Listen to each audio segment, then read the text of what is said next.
شايفين الجمال؟ الله الحلاوة دي أسامة. الحاجات دي حلوة قوي. ده أكليريك. بيتحط طبعا في الأكل تقديم وتسخين في الميكرويف، عشان طبعا ما يتحطش على النار مباشرة. بتسخنوا في الميكروويف يا بنات، بس بيكون طبعا انتم مسويين بره وبتحطوه للتسخين وللتقديم. حلو قوي، الوانه حلوه جدا. ده اللون الاسود، حاجات جميله ما شاء الله، اشكال واحجام وموديلات.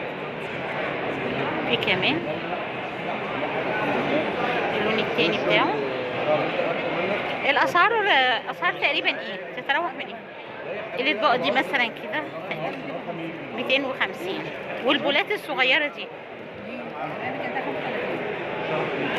حلوه قوي ما شاء الله. ده يا بنات اكليريك، تسخين في الميكروويف وتقديم طبعا للمطاعم وللفنادق وللبنات اللي لسه متجوزين، اللي مش عايزين صيني صريح كده. حاجات حلوه قوي وشيك جدا.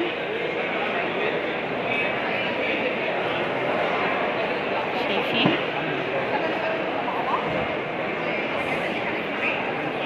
حاجاتهم حلوه قوي.